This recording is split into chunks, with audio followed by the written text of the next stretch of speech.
The Knights Templar, legendary soldier monks of the Middle Ages. Warriors of God. Holy men, devilish fighters, sworn to poverty, but richer than kings. Legend says they guarded the greatest relic in Christendom, the Holy Grail. A treasure so priceless, it gave them unrivaled power. Yet at their height, the Templars are destroyed and their fortune vanishes.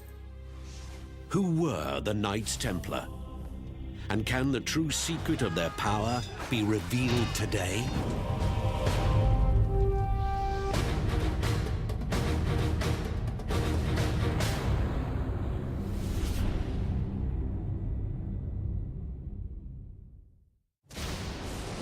March 18, 1314 AD. One of Europe's most powerful men, Jacques de Molay, is about to be executed. The charges against him? Devil worship, sodomy, and financial blackmail. De Molay is one of 69 men burned alive on orders of King Philip IV of France. The condemned belonged to one of the most mysterious brotherhoods in history, the Knights Templar. In the Middle Ages, these warriors are feared, wealthy, and powerful.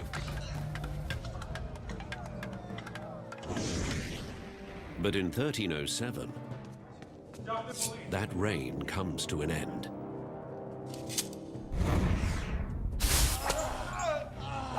The Templars stand accused of heresy.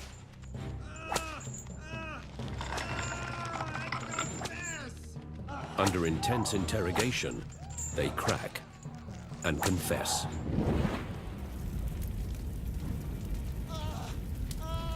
Overnight, 2 centuries of wealth and power go up in smoke.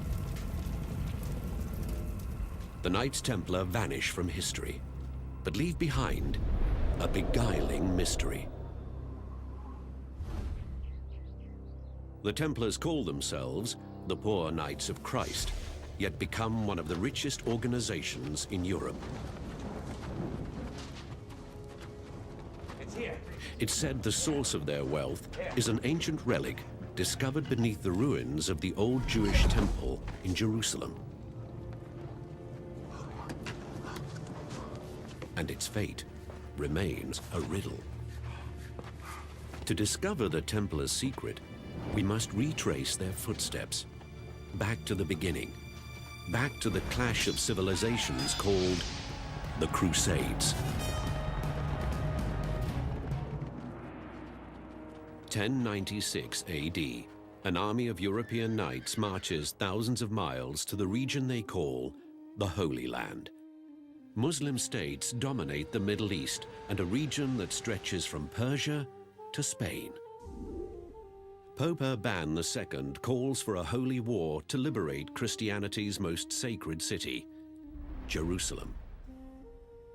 It takes the Crusaders nearly 3 years to reach the holy city.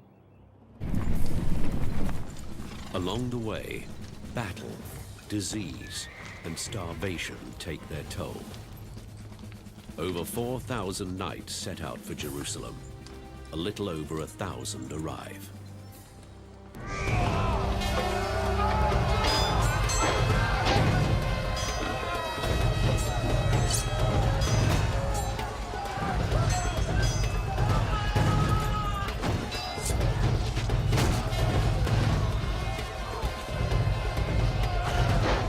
July 1099. After a 5-week siege, the Crusaders take the city. When the Crusaders captured Jerusalem, first thing that happened, there was a bloodbath of almighty proportions. They slaughtered everybody, Christian, Jew, Muslim alike. It was not a pretty event. A French eyewitness describes the carnage. Piles of heads, hands, and feet were to be seen on the streets of the city. In the temple and porch of Solomon, men rode in blood up to their knees and bridle reins. Indeed, it was a just and splendid judgment of God that this place should be filled with the blood of unbelievers, since it had suffered so long from their blasphemies.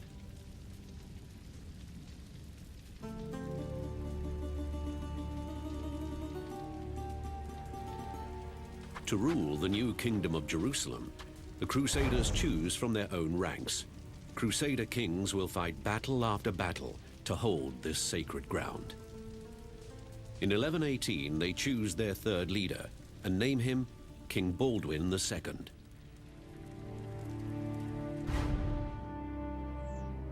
King Baldwin receives an offer of help from a Crusader knight, My lord. the French nobleman Hugh de Payon. Rise. I have a great vision, my lord. Hugh de Payon proposed the idea of a contingent of fighting monks whose responsibility would be to guard the Holy Land and to safeguard passage of pilgrims on their way from Europe to the Holy Land and to defend the holy city of Jerusalem. King Baldwin likes the idea, and the Templars are born.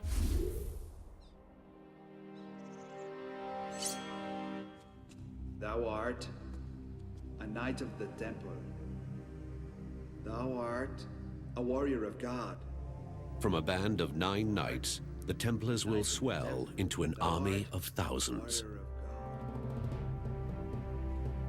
They call themselves the Order of the Poor Knights of the Temple of Solomon. In time, they're simply known as the Knights Templar. They're not only warriors, but monks. They take vows of poverty, obedience, and celibacy. Europe has never seen such a force. The whole idea of a fighting order, a military order, was really a quite extraordinary and indeed even revolutionary idea in the church. How do you combine these two things? Do you pray over your weapons? The answer is yes, that they did. You know, they regarded their calling as a holy calling. The Knights Templar decided they would create what we might think of today as special forces for Christ. Like medieval monks, Templars pray 7 times a day. But what makes these monks different is they train to fight.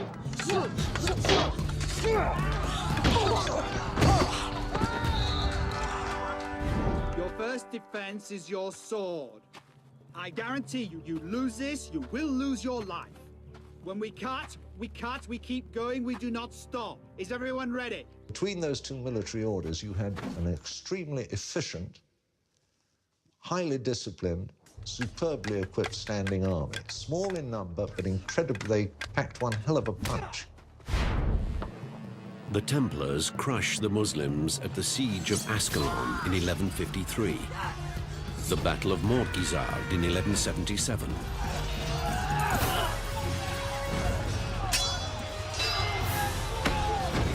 and the Battle of Arsuf in 1191. They seem invincible.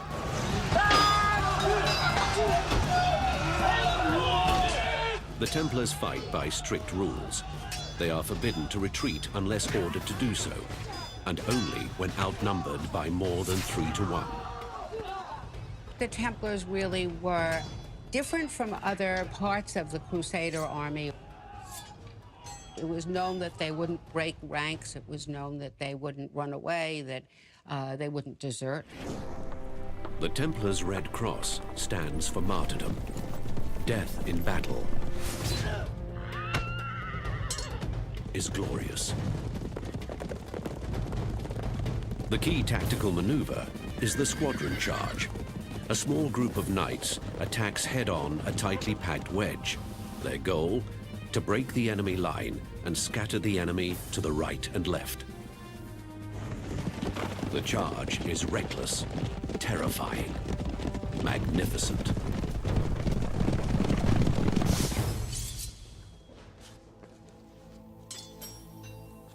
They famously won many battles, So their respect was incredible.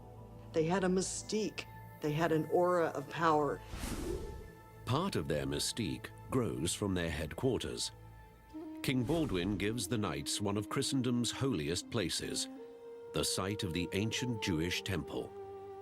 Jesus himself once preached here. We found something. Show us. But it's what the Templars uncover here that may have shaped their destiny. Beneath the ancient temple, folklore says the Knights make one of the most remarkable discoveries of all time. 9 centuries ago, in one of the holiest places on Earth, a primitive archaeological dig begins. It is the site of the ancient Jewish temple in Jerusalem. During the First Crusade, it becomes the headquarters of the Knights Templar. The temple was built by King Solomon in the 10th century BC. 4 centuries later, the Babylonians destroy it, and the Jews rebuild it. The temple once housed the sacred Ark of the Covenant. In an inner room, the Holy of Holies, it is said God himself lived here. 70 AD, war destroys the house of God. A Roman army crushes a Jewish rebellion. The Romans burn the city and tear down the temple. By the time of the Crusades, the Muslims built a mosque over the ruins of the Jewish temple that still stands, the Dome of the Rock. A small group of fighting monks now occupy part of one of the holiest pieces of real estate in the holiest city on earth. They were housed in the temple complex in Jerusalem, and that was a very important statement as far as the importance that they gave to this new order, this new ideal. Not all scholars agree. Frankly, I think the reason is sort of an accident.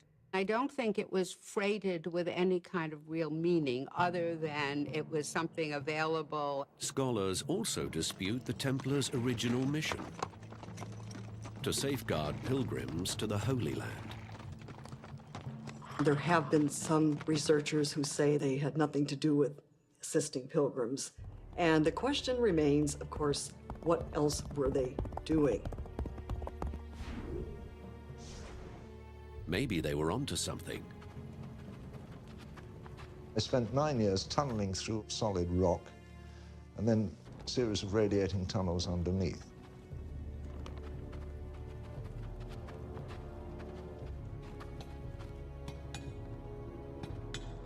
What they discovered down there has been a matter of intense speculation ever since. According to one theory, the Templars discover a treasure map. The map is actually a scroll etched in copper, detailing the exact hiding place of the treasures of the Jewish temple.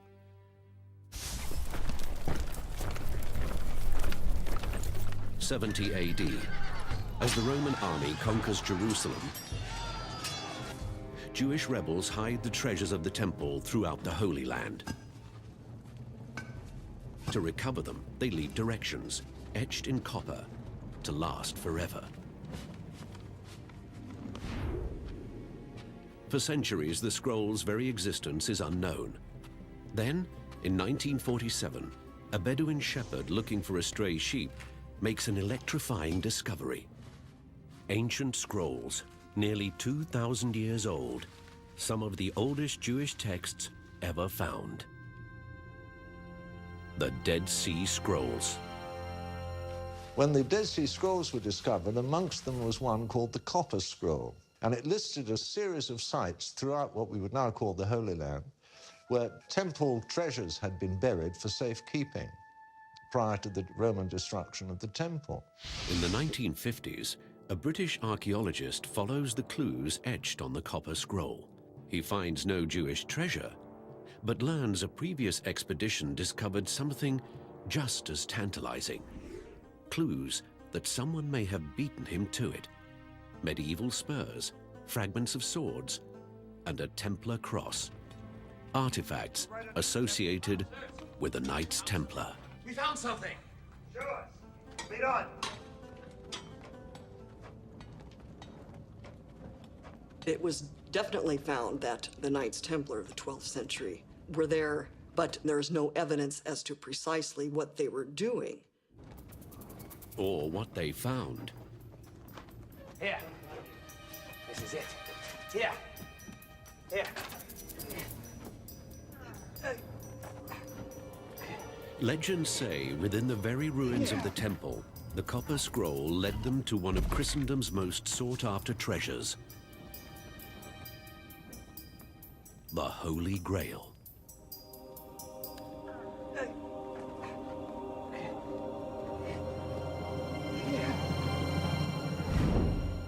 In the Middle Ages, the Grail is the subject of countless tales, legends, and songs. In some versions, the Grail is a cup or plate used by Christ at the Last Supper. But with so few clues, it could be anything. The Grail is a medieval concept.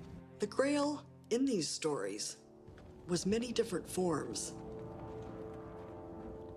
Maybe they're searching for a cup. Others believed it was a special stone that fell from heaven.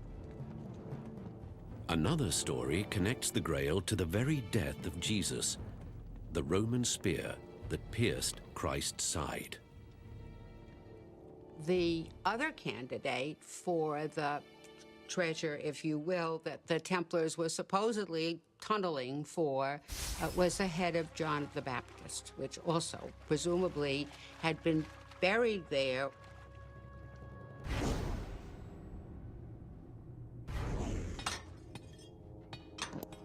The most controversial theory suggests the treasure the Templars found may have been records of the descendants of Christ. Some people have said that somehow they secreted out a member of the family of Jesus, some relative of the marriage between Jesus and Mary Magdalene.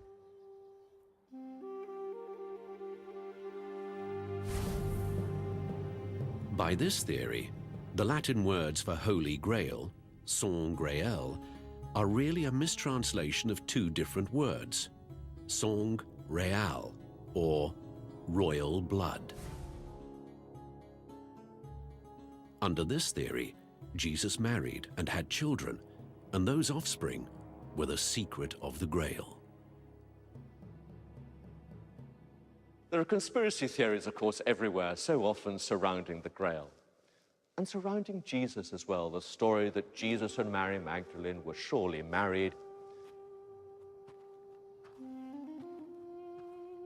I happen to think it's false, but it's perfectly reasonable. But the royal blood theory makes more sense than a relic being the source of Templar power. Proving Jesus had married and had children would shake the very foundation of Christianity and threaten the entire power structure of medieval Europe.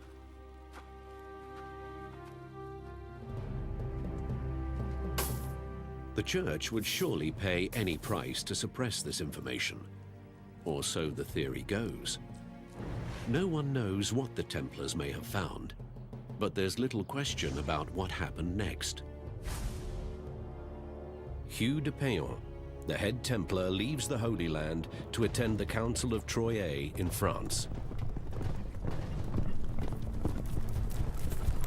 No one knows what was discussed, only the outcome. Pope Honorius II gives the Templars his blessing.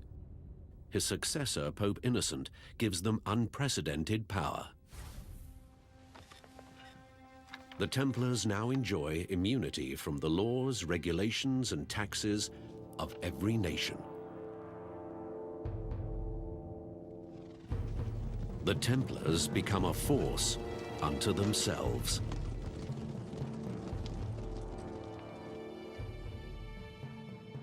The Templars' mysterious new power gives rise to many conspiracy theories.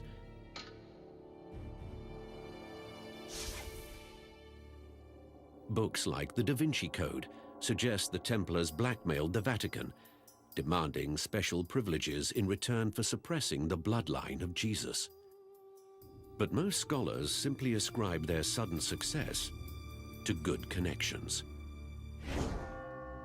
Evidence of their financial clout and influence still stands today.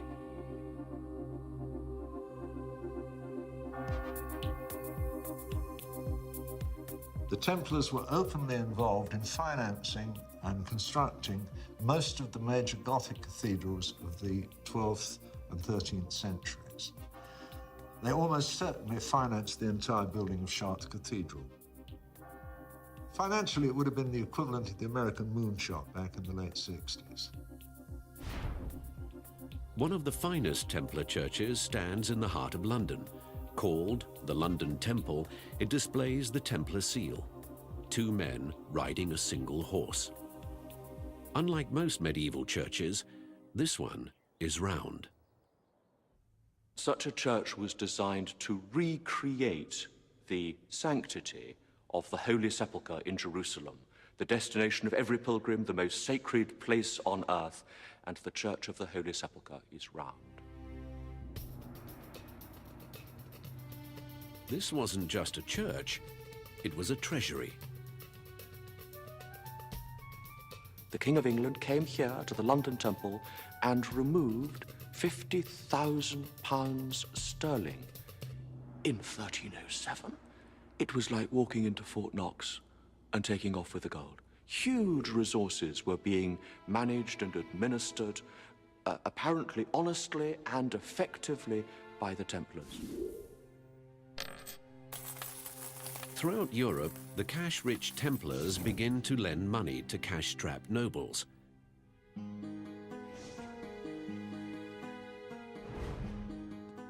The Templars had an edge over other Christian lenders.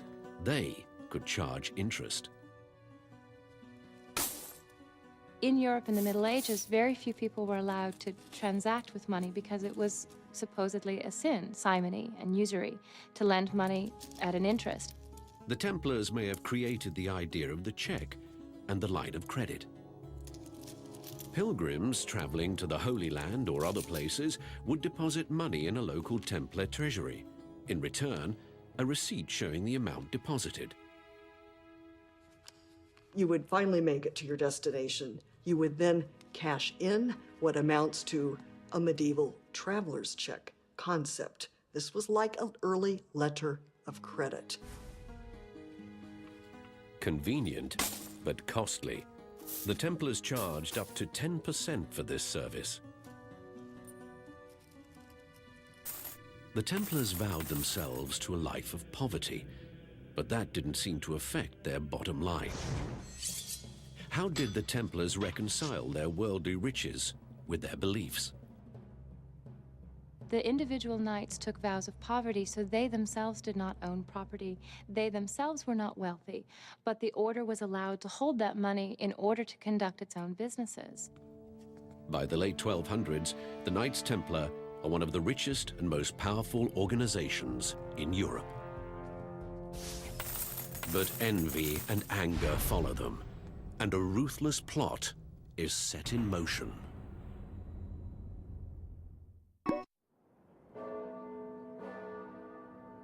The Knights Templar is one of the most powerful organizations in Europe. But there's trouble ahead. The Crusades made the Knights Templar, and the Crusades are about to destroy the Knights Templar.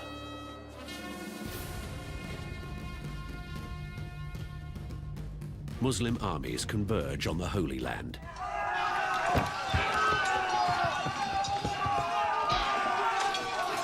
After 2 centuries of warfare, Muslims are newly united under the Egyptian sultans.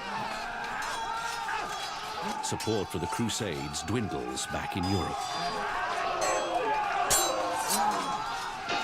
The Crusades, over a period of time, became more expensive and in both life and resources for Europe, and began to look less and less like the kind of thing that would work in the long run.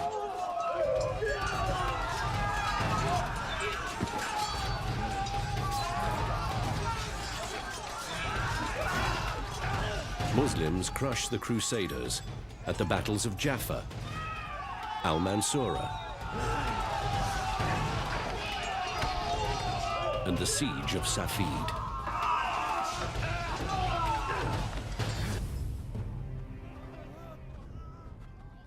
By 1290, the Templars hold only one castle in the Holy Land. At the siege of Acre, they lose that one too.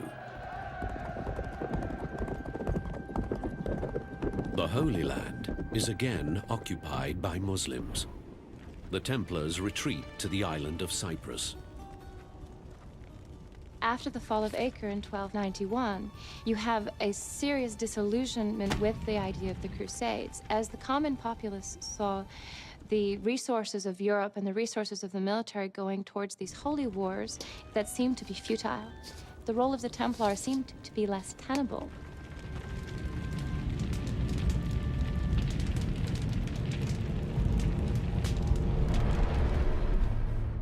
The Order's fate lies with a new leader, the French nobleman Jacques de Molay.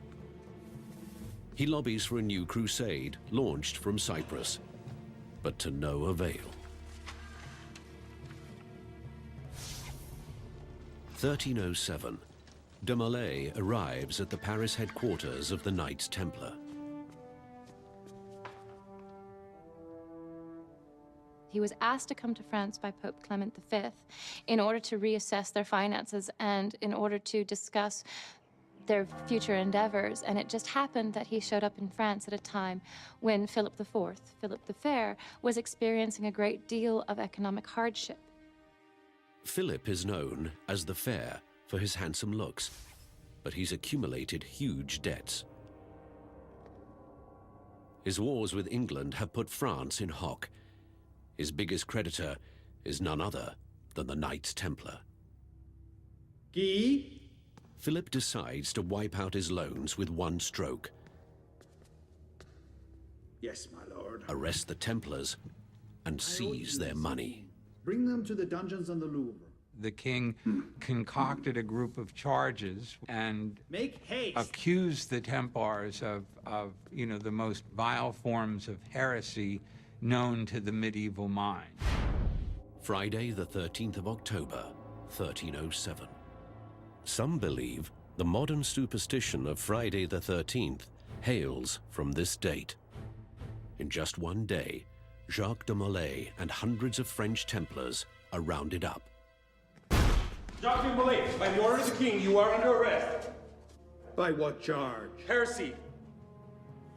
The arrests shock Europe.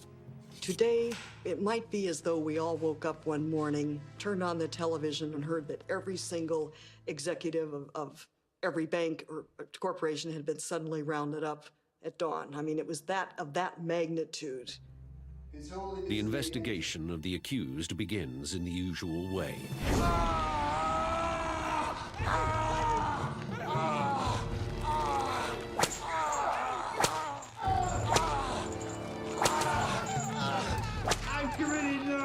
Confess! Torture isn't the penalty for crime. It's a tool to extract a confession. The most common form of torture was the rack. A rack was simply 3 triangulated boards with a rope attached to a winch, and the idea was to dislocate the wrists and the ankles. In Paris alone, over 100 Templars are tortured, including their elderly Grand Master, Jacques de Molay. I confess! I confess my sin of heresy! There were 127 accusations levied against the Knights Templar. They included everything from denying Christ, spitting on the crucifix, defecating on the host, waving their bottoms at the Eucharist, kissing each other on the bottoms during their initiation rites. Hundreds of Templars confess, including the Grand Master. But the confessions go beyond the original charges, moving from the odd to the bizarre. Knight after knight confesses to strange religious practices, including the worship of an unusual object. There are a lot of suggestions that this was, in fact, the skull of John the Baptist. Others have suggested that the severed head on the silver platter is, in fact, the Holy Grail. The stories get stranger as Templars independently tell similar bizarre stories. Several Templars confess to worshipping the Baphomet, or Baphomet. The Baphomet is probably one of the most spectacular aspects of the accusations against the Templars.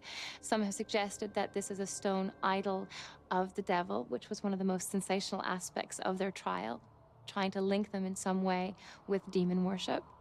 Other theories abound.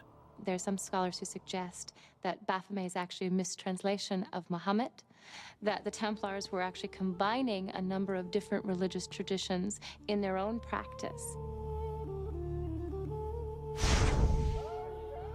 Thousands of Templars served for many years in the Holy Land. Some may have secretly absorbed religious beliefs from the Muslims, like reverence for the Prophet Muhammad, or Baphomet.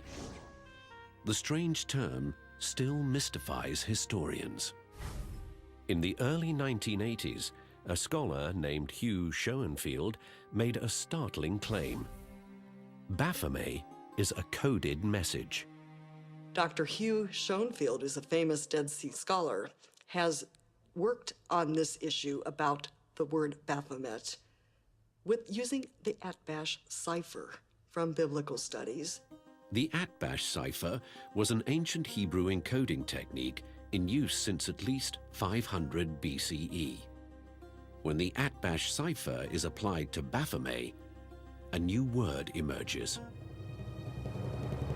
Sophia, Greek for wisdom. To venerate wisdom isn't heresy unless the wisdom itself is heretical. Sophia is the ancient Greek name for a goddess worshipped by an early Christian sect, the Gnostics. Sophia appears in several Gnostic Gospels as the creator of the world, a figure greater even than Jesus. But the Gnostic beliefs are deemed heretical, and their Gospels are banned by the Church. Some scholars suggest the Templars discovered these Gospels and resurrected a lost form of Christianity. Was Baphomet code for goddess worship? Here, two theories converge. Some Gnostic Gospels say the goddess Sophia came to earth in the body of Mary Magdalene. Under the royal blood theory, Mary Magdalene carried the bloodline of Jesus. She became the vessel of holy blood, the Grail itself. In their written charter, the Templars dedicate themselves not to Jesus, but to Mary. The question that has often come up is, who was the Mary? Was it the Blessed Virgin Mary, meaning the Mother of God, or was it, in fact, Saint Mary Magdalene? If the Templars worshipped Mary Magdalene as equal to Jesus, it's one of the worst kinds of heresy. The question still lingers. The Templar Charter is dedicated to Mary, but doesn't say which one, or whether she was worshipped as a goddess. Again, there are unanswered questions, yes, but there isn't yet any documentable evidence that the Knights Templar worshipped Mary Magdalene. It's just not there. Under torture, the Templars may have confessed to practicing a heretical goddess religion, worshipping an idol, or even worshipping a human head. More likely, the Templars were innocent scapegoats for a king who decided to wipe away his debts. King Philip demands the heretics face justice. I have here numerous eyewitness accounts of acts of heresy in name and deed. Reluctantly, the Pope agrees. In 1314, the Knights Templar are officially disbanded. March 18, 1314. After 7 years of imprisonment and torture, Grand Master Jacques de Molay is executed as an unrepentant heretic. With his dying breath, it is said de Molay put a curse on the Pope and the King. In a year, I shall see you both in a tribunal before God. Within a year, both are dead. After 200 years, the Templars are no more. Their castles are taken, and their great wealth mysteriously disappears. The Templar treasure that King Philip le Bel had seen with his own eyes, by the time his men got there to take possession of it, it had vanished. Nobody knows what happened to the wealth of the Templars after they were suppressed. It has been suggested that 2 great carts of treasure were carted out of Paris right before the final arrest on Friday the 13th. And from that point onwards, the Templars vanished from the record.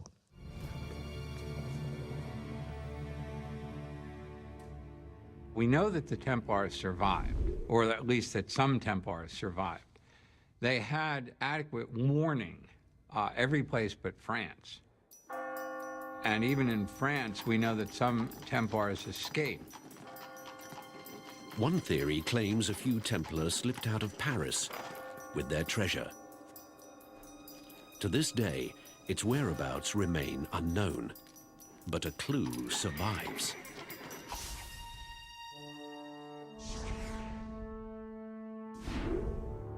This is Rosslyn Chapel near Edinburgh, Scotland.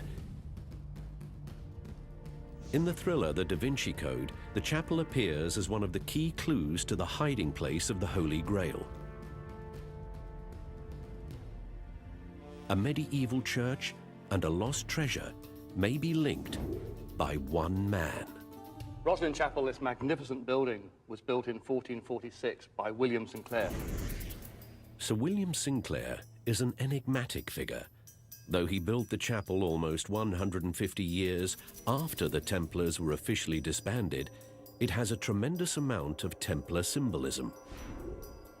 2 riders on a single horse is a symbol of the Templars. It appears in Rosslyn. As does the Templar seal, the Lamb of God holding a cross.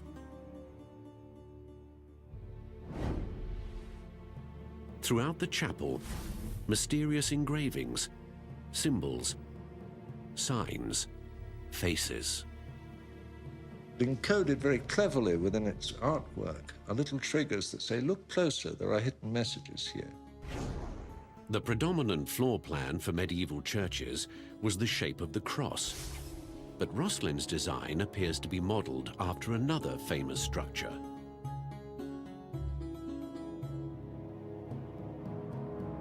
The chapel's layout and architecture give a clue to its inspiration, with 14 freestanding pillars, including 2 majestic pillars in front.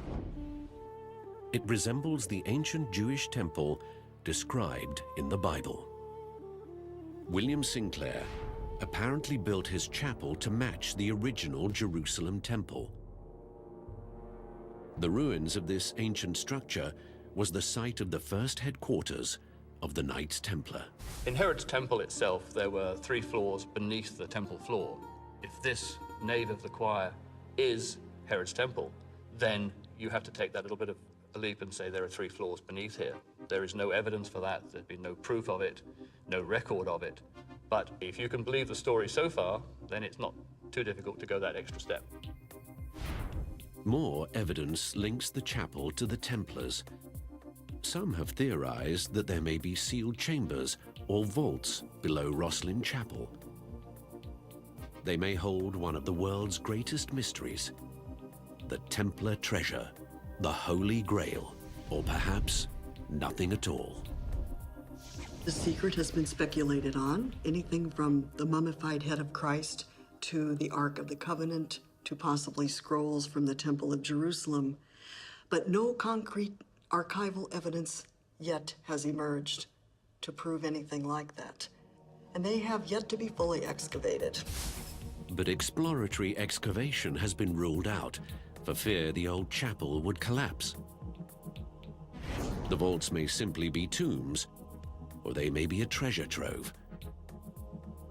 The chapel may simply be an eccentric church, or it may be a replica of the Temple of Jerusalem. Rosslyn remains an unsolved mystery, like so much of the Templars' legacy. Yet evidence suggests someone knows. A mysterious international organization with its own secrets.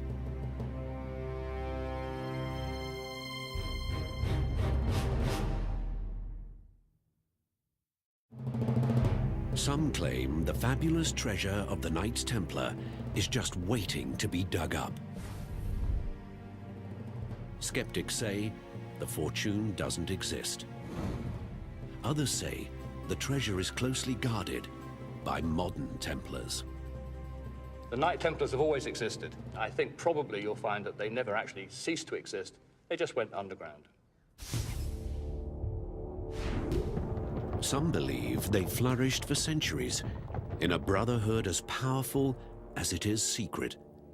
Clues to its identity lie in plain sight in Rosslyn Chapel.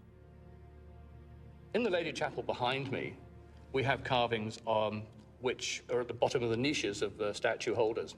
And these have hand positionings which are quite significant. The hand on the chest, or the feet splayed out, hands on knees.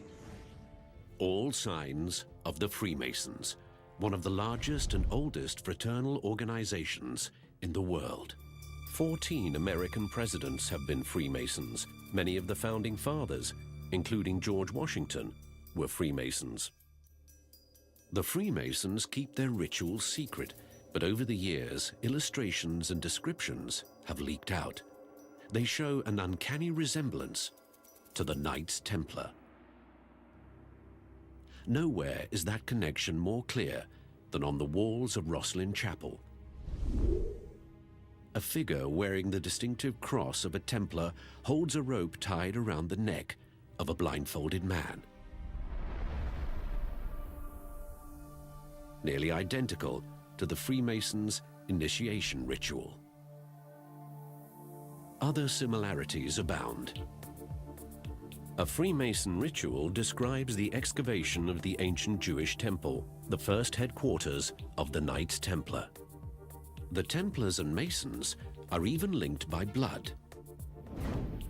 Before he took a vow of celibacy, Templar founder Hugh de Payon had married into the Sinclair family of Scotland. 300 years later, William Sinclair built Rosslyn Chapel, and in the 18th century, the Sinclairs were listed as the hereditary leaders of Scottish Freemasonry. Some Freemason organizations use Templar code words and symbols. One of the highest ranks in the Masonic hierarchy is Knight Templar. The Freemason youth organization is called Demolay, the name of the last Grand Master of the Knights Templar. Perhaps the Freemasons are modern Templars, or maybe it's all just a coincidence. There's all kinds of people who pattern their spiritual, social, and structural activity of their groups on these Templar ideals. Thou art a warrior of God. The walls of Rosslyn Chapel suggest the Templars were here 150 years after they supposedly vanished. The same walls suggest the Freemasons were here 250 years before they were officially founded. Legend says the cryptic codes of Rosslyn Chapel hold a greater secret.